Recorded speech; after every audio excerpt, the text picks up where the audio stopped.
सोमू नाम का एक किसान था। उसने अपनी जमीन पर महाजन से रुपये उधार लिए थे, पर फसल बर्बाद होने के कारण वो रुपये वापस नहीं दे पा रहा था। कर्ज चुकाने के लिए उसने अपने बैल तक बेच दिए थे। भैया, मैंने अपने बैलों को बच्चों की तरह रखा है, इनका अच्छे से ध्यान रखना। भैया, अभी मैं इनकी आधी कीमत ही दे पाऊंगा, आधे रुपए अगले महीने ले लेना। भैया, मुझे अभी रुपयों की बहुत जरूरत है, इसीलिए तो बैल बेचे। अच्छा, तो ऐसा करो, तुम मेरी ये अंगूठी रख लो, ये मेरी माँ की आखिरी निशानी है, पर तुम इसे रख लो, जब मैं रुपए वापस करूं तो दे देना। नहीं नहीं भैया, रहने दो, तुम्हारी हालत तो मुझसे भी खराब है। अगर मैंने मजबूरी में तुम्हारी ये अमानत बेच दी तो ऊपर वाले को क्या मुंह दिखाऊंगा। तुम मुझे रुपए अगले महीने दे देना। वैसे भी इन रुपयों से मैं महाजन के पूरे रुपए नहीं चुका पाऊंगा। ऐसे में दो आदमी का परेशान होना ठीक नहीं। तुम तो चैन की सांस लो। और ये बोलकर सोमू वहाँ से चला गया। महाजन ने बुलवाया है, उसके रुपयों का इंतजाम तो हो नहीं पाया। समझ नहीं आ रहा कि उसे क्या कहूं। तुमने इस बुधवार तक रुपए सूद समेत वापस करने के लिए कहा था। चलो लाओ मेरे रुपए, आज बुधवार है। आप तो जानते हैं, इस बार मेरी बेमौसम की बरसात के कारण फसल बर्बाद हो गई है, इसलिए मैं रुपयों का इंतजाम नहीं कर पाया। अभी बस इतना ही है मेरे पास। बस 2000? अभी तो पूरे 5000 बाकी है। मुझे मेरे रुपए हर हाल में चाहिए, समझे? मुझे थोड़ा समय और दे दो। आप तो जानते हो कि मेरे इतने बुरे दिन पहले कभी नहीं आए। ठीक है, तुम आदमी अच्छे हो तो तुमको 1 सप्ताह और दे देता हूँ, पर अगर इस बार भी मेरे रुपए नहीं दिए तो ठीक नहीं होगा। सोमू हाँ में सिर हिलाकर वहाँ से चला गया और बिल्कुल उदास मन से अपने घर की तरफ चलता गया। 4 दिन बाद सोमू के घर पर उसकी पत्नी आंगन में लगे नल के नीचे बर्तन साफ करते हुए। तुम सुनो, क्या सोमू का घर यही है? बाहर बुलाओ से। जी हाँ, ये उन्हीं का घर है। क्या बात हो गई? आप लोग कौन हैं? हम महाजन के आदमी हैं, समझी? बोल देना अपने बिरजुआ को कि 3 दिन दिए हैं महाजन ने, पैसे लौटा दे या अपनी जमीन और घर, समझी ना? उसके बाद बेचारी उदास मन से सोमू का इंतजार करने लगी। कुछ देर में सोमू घर आया। सुनिए, महाजन का आदमी आया था, कहकर गया है कि अगर 3 दिन में रुपये वापस नहीं किए तो महाजन जमीन और घर पर कब्जा कर लेगा। 3 दिन में रुपए? यहाँ तो खाने के लाले पड़े हैं। सुनिए, आप उस आदमी से रुपये वापस मांग लो जिसे पिछले साल दिए थे। नहीं, शमशेर से किस मुंह से रुपए वापस मांगू? उस आदमी ने अनजान होकर भी मुझे बीमारी में अपने घर में रखा, मेरी सेवा की, ध्यान रखा। वो नहीं होता तो शायद आज मैं तुम्हारे सामने नहीं होता। तुम्हें पता भी नहीं चलता मेरे साथ क्या हुआ है। उसे रुपयों की जरूरत थी और मेरे पास थे तो दे दिए। पर उसने खुद ही कहा था ना कि 1 साल बाद वापस देगा। आप अभी ले आइए, फिर जब आपके पास हो तो देखिए, एक बार मांगने में क्या हर्ज है। ठीक है, मैं कोशिश करता हूँ, पर अगर नहीं देगा तो जबरदस्ती नहीं करूँगा। सोमू दूसरे गांव में शमशेर के घर के लिए निकल पड़ा और कुछ देर चलने के बाद वहां जा पहुंचा। सोमू ने शमशेर के घर पहुंचकर दरवाजा खटखटाया। हाँ भैया, बोलो, क्या बात है? कुछ मांगने आए हो तो बाद में आना, अभी मेरे पास बहुत काम है। उसने जोर से दरवाजा बंद कर दिया। मैं इस औरत को भिखारी लग रहा हूँ। हे राम, मेरी हालत ऐसी हो गई है। फिर उसने खुद को देखा। हे राम, कुर्ता फट गया है। फिर उसने दोनों हाथों से कुर्ते को थोड़ा नीचे किया। दोबारा दरवाजा खटखटाता हूँ। अरे, तुम फिर आ गए। तुम लोग भी ना बिल्कुल चैन नहीं लेने देते। पर वो क्या? अब रुको यहीं। औरत अंदर चली गई। अरे, ये तो कुछ सुन ही नहीं रही। औरत एक रोटी लेकर आई। ये लो, अभी सब्जी नहीं है तो प्याज के साथ खा लेना, और हाँ, अब पैसे मत मांगना, रोटी दे रही हूँ, चुपचाप ले लो। पर आप मेरी बात तो सुनो। अरे, अभी भी कुछ कहना है? शमशेर को बुला दो, उससे काम है। कौन शमशेर? इस घर का मालिक है ना शमशेर, मुझे उससे थोड़ा काम है। शमशेर? कौन शमशेर? इस घर के मालिक मेरे पति रमानाथ हैं, समझे? मैं पिछले साल शमशेर के साथ इस घर में पूरे 15 दिन रहा था। ओ भिखारी, तुम पिछले साल की बात कर रहे हो रे? मेरे ब्याह को 10 साल हो गए हैं। मैं 10 साल से यहाँ रह रही हूँ। मेरे पति जन्म से। ये घर उनके पुरखों का है, पुरखों का, समझे? पर मैं शमशेर के साथ इसी घर में था। तुम भिखारी होकर मेरा घर हड़पना चाहते हो? देखो, सीधे सीधे यहाँ से निकल लो, वरना ठीक नहीं होगा। मेरी बात तो सुनो। चलो चलो, निकलो यहाँ से। अगली बार दरवाजा खटखटाया तो मार खाओगे। औरत ने उसके मुंह पर दरवाजा बंद कर दिया। सोमू थक हार कर एक पेड़ के नीचे बैठ गया। क्या हाल हो गया है मेरा, पहनने को ढंग का एक कपड़ा नहीं, खाने को दाना नहीं। तभी एक आदमी उसके सामने एक सिक्का फेंक कर चला गया।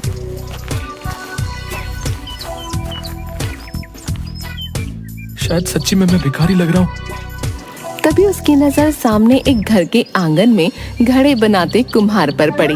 उसे देखकर सोमू कुछ याद करने लगा। सोमू सड़क पर चक्कर खाकर गिर गया। उसे बहुत चोट लगी और खून बहने लगा। तभी वहाँ शमशेर आ गया। ए भैया संभल कर, लो मेरा हाथ पकड़ो। शमशेर ने उसे सहारा देकर खड़ा किया और घर ले गया। तुम तो चलने की हालत में नहीं हो, तुम्हें तो बहुत तेज बुखार भी है। ऐसा करो कुछ दिन यहीं मेरे साथ इस घर में रहो, जब अच्छे हो जाओ तो चले जाना। सोमू खड़े होने की कोशिश करता है पर गिर गया। अरे रे भैया संभल कर, कहीं ऐसा ना हो कि जिंदगी भर न चल पाओ। ना ना ऐसा मत बोलो, तो आराम करो। शमशेर ने उसकी बहुत सेवा की। सोमू अब थोड़ा बहुत चलने लगा।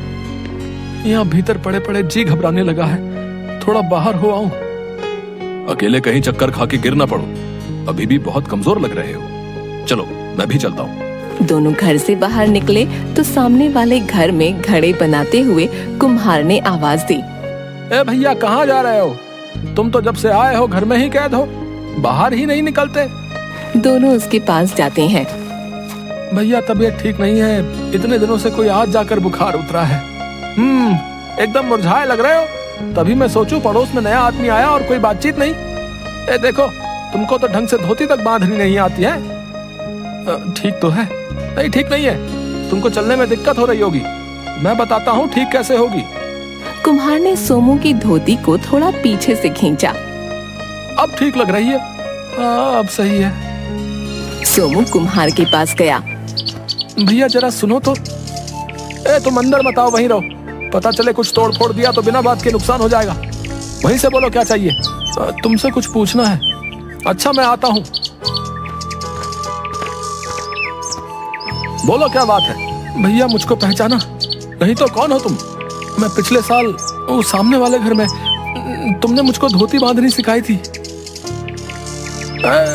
सोमू तुम ये का हाल बना रखा भैया, फिर से कहीं चक्कर खा के गिर गए क्या? सोमू ने मुंह लटका लिया। शाम होने को आई है, चलो अंदर आओ, पहले नहा धोकर कुछ खा पी लो फिर बात करेंगे।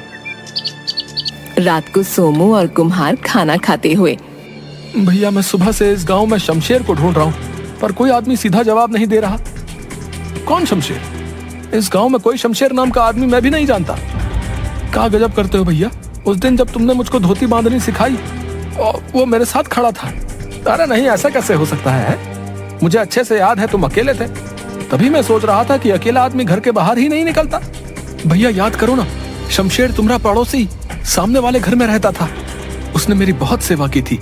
जाते समय मुझसे पूरे 5,000 रुपए उधार भी लिए थे। कहा था 1 साल बाद वापस करूंगा।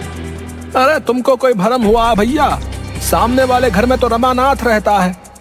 रमानाथ और उसका परिवार पिछले साल गंगा जी गए थे, तो मुझे लगा तुमको घर की रखवाली के लिए बुलाया है। मैंने जब भी तुम्हें देखा अकेले देखा था। मुझे इस गांव के बारे में कुछ नहीं पता भैया। मुझे तो यहाँ शमशेर लेकर आया था। 25-26 साल का लंबा चौड़ा लड़का, काला, लंबी लंबी मूछें, आगे एक दांत टूटा हुआ, आगे का दांत टूटा हुआ, ऐसा हुलिया और शमशेर। देखो भैया ऐसा एक आदमी था तो था, मतलब इस हुलिये का एक शमशेर था, पर वो 3 साल पहले अचानक गायब हो गया था। धरती निगल गई या आसमान किसी को नहीं पता। 3 साल पहले गायब हो गया। अरे नहीं भैया, मैं तो पिछले साल ही मिला हूँ। भैया लगता है शमशेर के नाम से किसी ने ठगी की है। मैंने तो यहाँ तक सुना है कि वो गलत काम करता था, 2 नंबर का धंधा, और उसी के किसी दुश्मन ने, समझ रहे ना? मैं कहता हूँ तुम उसके चक्कर में मत पड़ो, सुबह को अपने गांव निकल जाओ। सोमू ने हाँ में गर्दन हिलाई। भैया तुम्हारा बहुत एहसान, मेरे तो कपड़े भी फट गए थे। कोई बात नहीं भैया, बस अपना ध्यान रखना है। सोमू वहां से चला गया। चलते चलते दोपहर हो गई तो वह एक पेड़ के नीचे बैठकर रोटी खाने लगा। खाते खाते अचानक हिचकी आने लगी। उसने सामने की तरफ देखा। सामने पेड़ के पीछे से कोई झांक रहा था। ये कौन है? अरे ये तो शमशेर है। सोमू सब कुछ छोड़कर उसी ओर भागने लगा।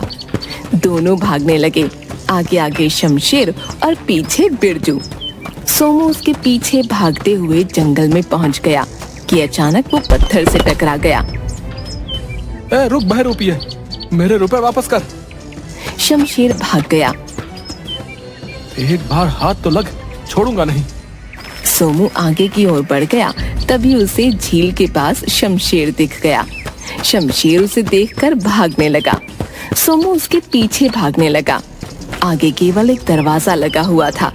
शमशेर उसके गोल गोल भागने लगा और सोमू भी। का फालतू दरवाजा खड़ा कर दिया यहाँ। शमशेर दिखते ही उसने उसके पैरों की ओर डंडी फेंकी। वो शमशेर की धोती में फंस गई और शमशेर दरवाजे से टकरा गया। अब आया ऊँट हाथ में। बहरूपिये सबको पागल बनाता है। उसने इधर उधर देखा, शमशेर कहीं नहीं दिखा। कहाँ गायब हो गया? अरे अभी तो दरवाजे से टकराया। अरे मेरे रुपए तो दे देता, मैं बेघर हो जाऊंगा। हाय, ये क्या हो रहा है मेरे साथ? तभी दरवाजा जोर से हिलने लगा और उसमें चिपका हुआ शमशेर दिखा और गायब हो गया। सोनू घबरा गया। ए भैया, मैंने तुम्हारी जान बचाई थी, आज तुम्हारी बारी है। इस दरवाजे को उठाकर नदी में बहा दो। क्यों? मैं सब बताऊंगा। पहले ये दरवाजे को पानी में बहाओ, वरना मैं मर जाऊंगा। कहीं मुझे कुछ, अगर शमशेर उस समय मेरा ध्यान नहीं रखता तो मैं पिछले साल ही मर गया होता। मेरे रुपयों से बड़ा इसका एहसान है। सोमू ने दरवाजे को हाथ लगाया और हटा लिया। ये दरवाजे में से कुछ चुभ रहा है। उसने फिर हिम्मत करके दरवाजे को उठाया और नदी में बहा दिया। जैसे ही दरवाजा नदी में डूबा, शमशेर सोमू के सामने प्रकट हो गया। ये क्या माजरा है? भैया मैं तुमको सब बताता हूँ। पहले मैं बहुत लालची था। हमारे यहाँ एक बाबा जी आए थे। वो दरवाजे वाली जगह पर ध्यान लगाकर बैठे थे। ओ बाबा जी, मेरा एक काम कर दो। बोलो बेटा। वो रमानाथ आपको बहुत मानता है, उसे समझाओ कि अपना पुश्तैनी मकान मुझे बेच दे। बेटा, मैं सन्यासी हूँ, इन सांसारिक कामों में नहीं पड़ता। देखो बाबा, मुझे वो घर हर कीमत पर चाहिए।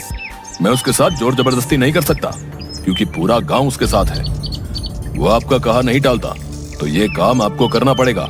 वरना क्या? जहां बैठे हो वहां से कभी उठ नहीं पाओगे। आप मुझे जानते नहीं हो। बेटा, तुम स्वार्थ में अंधे हो गए हो, सुधर जाओ। अरे मुझे सुधरने को कहता है? कहकर उसने बाबा को पकड़ना चाहा, परंतु बाबा ने एक फूंक मारी और शमशेर दरवाजे में परिवर्तित हो गया। अरे ये क्या हो गया? मेरा दम घुट रहा है। बाबा, बाबा माफी, बाबा माफी। तुम्हारे पाप का घड़ा भर गया है। माफी इतनी आसानी से नहीं मिलती। माफ कर दो बाबा, माफ कर दो। ठीक है, आ जाओ बाहर। शमशेर दरवाजे से प्रकट हो गया। तुम श्रापित हो, अब से तुम अदृश्य हो, कोई तुम्हें देख नहीं पाएगा। बाबा कृपा करो, मुझे वापस पहले जैसा कर दो।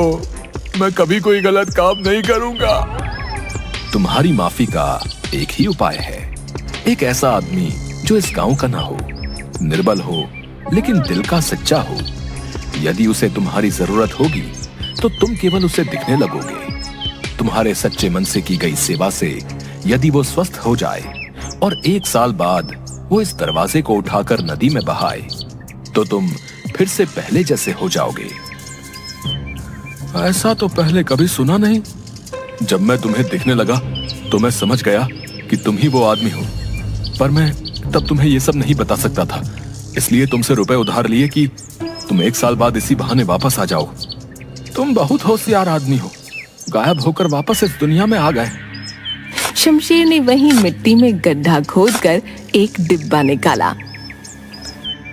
ये लो तुम्हारे रुपए, जैसे दिए थे वैसे ही हैं। सूद मैं बाद में दे दूंगा। ना भैया, मेरा काम इन्हीं रुपयों से हो जाएगा। देखो आज फिर तुमने मेरी मदद कर दी। तुम बहरूपिये नहीं हो भैया, तुमने तो मेरी जिंदगी वापस की है।